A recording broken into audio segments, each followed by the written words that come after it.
All right, thank you for the introduction. Hello everyone, my name is Vaughn Hall. I'm a senior at Transylvania University, majoring in business with a concentration in finance. I'm a fellow at the Center for Entrepreneurship, and I'm also a founder of a company called Green Block Labs. I'm independently studying financial technologies to bring financial inclusion to the unbanked, and I'll give a real-life example of this later in my presentation.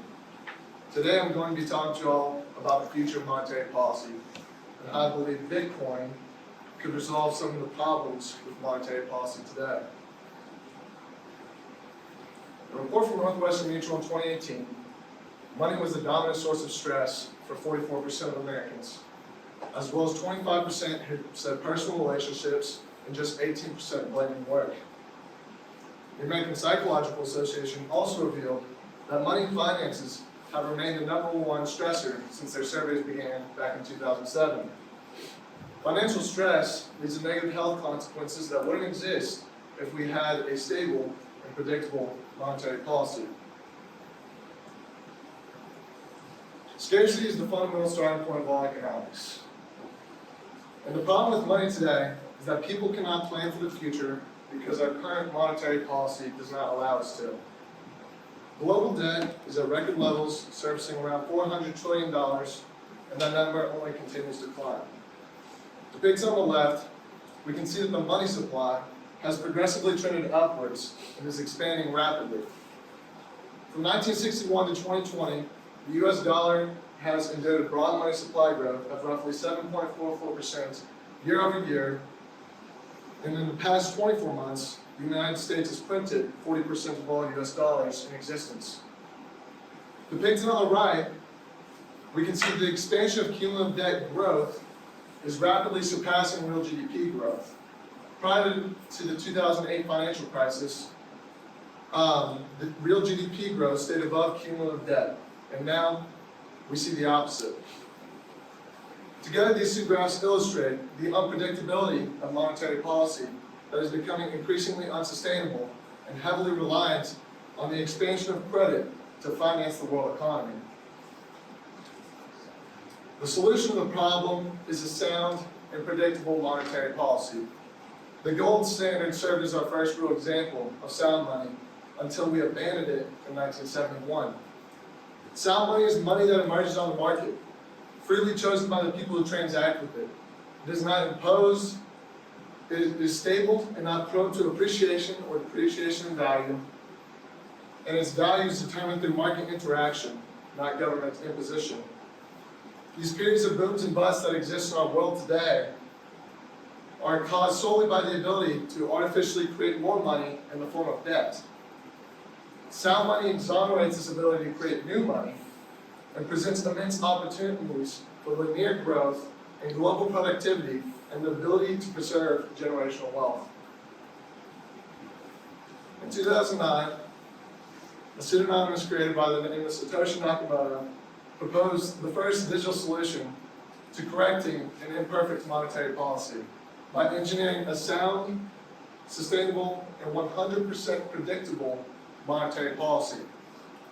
For the first time in history, one can send money from point A to point B without remission or fear that their money will be debased. Bitcoin is truly revolutionary because it is the first completely decentralized innovation to achieve monetization.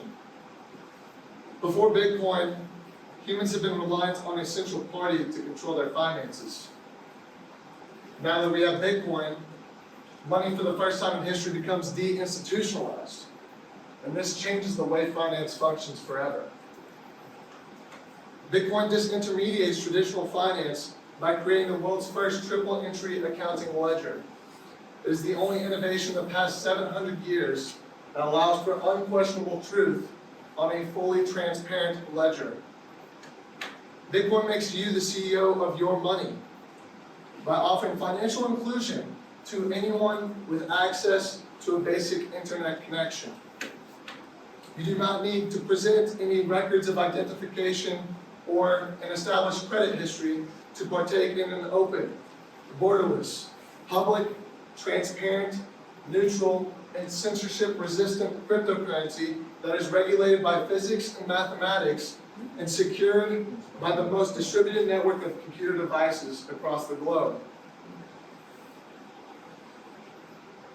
Bitcoin offers the most predictable monetary policy ever invented, with a supply issuance that halves roughly every 4 years. Today there are around 19 million tokens in circulation, and the supply becomes inelastic at 21 million tokens. This graph illustrates the total amount of Bitcoin over time in the blue, and the declining inflation rate is depicted in the orange. The supply issuance extends to the year 2140, when the total amount of Bitcoin will finally have been mined. The current block award for mining Bitcoin is roughly 6.25 Bitcoin per block. By the year 2024, the supply will cut in half and be reduced to 3.125 Bitcoin per block, and will continue to decline in issuance over time. Bitcoin is the first commodity money that is absolute in real terms, allowing for the perfect compression to calculate all economically relevant information. It's easy for some of us in the United States and more industrialized economies to take our financial privilege for granted and to overlook the lifestyles of those who suffer in developing economies from the lack of predictable monetary policies. In an article from the New York Times in 2018, a man by the name of Carlos Hernandez wrote, "Bitcoin has saved my family. I keep all my money in Bitcoin. Keeping it in bolivars would be financial suicide. The last time I checked, the daily rate of inflation was around 3.5%, and that's daily inflation." He goes on to say, the annual rate of inflation was almost 1.7 million%. He goes on to say, Bitcoin helped my brother Vaughn escape Venezuela last summer. Venezuelan military personnel at the borders have a reputation for seizing money from people who want to leave. But Juan's being in Bitcoin was accessible with a password he had memorized. Borderless money is more than a buzzword when you live in a collapsing economy and a collapsing dictatorship. Carlos is only one example of the roughly 2 billion people who do not have access to superior banking services. There are more people in developing economies who have greater access to a mobile device than they have access to clean water. Bitcoin gives those 2 billion people financial inclusion and economic empowerment that they deserve through the utilization of a banking app. Bitcoin isn't perfect. Just like the internet began as an academic research project in 1969, it didn't become a global commercial network until the 1990s. And now, the internet is the world's most popular computer network for exchanging and communicating information. Interchangeably, Bitcoin is growing similar to that of the internet when it was first introduced. Bitcoin is still in its nascency. It still lacks the educational and regulatory oversight. It is not yet simple to self-custody your assets. And lastly, it's not a store of value, at least not yet. It holds all the properties of a store of value, but one cannot simply dump all their hard-earned savings into a volatile asset class. We must appreciate that good things take time. And one of the greatest things about this industry is that it's attracting some of the world's greatest minds to contribute towards its success and longevity. I know this industry has taken a big hit this past year. The price is down, but the growth in the past 2 years of this industry is truly amazing. And it has provided an opportunity for all of us to learn and appreciate what this technology has to offer. These innovations present enormous opportunities for companies and billions of people worldwide who desperately need these services. And it attracts global innovation because people are incentivized to create a future, to create a more prosperous future for all humanity. The world needs new technology that is censorship resistant, technology that offers financial inclusion to the unbanked and the underbanked.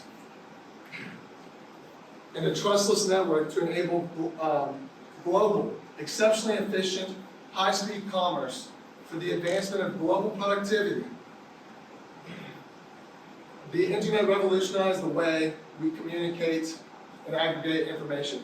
And now, we have the ability to reestablish the internet by supplementing it with a native currency to communicate value. As Steve Jobs once said, think different. Thinking conventionally will get you nowhere. Bitcoin is economic empowerment, engineered truth, and poised to become an instrument of ultimate freedom to individuals across the world. Please do not underestimate this technology. Take it as a gift to the world. Thank you.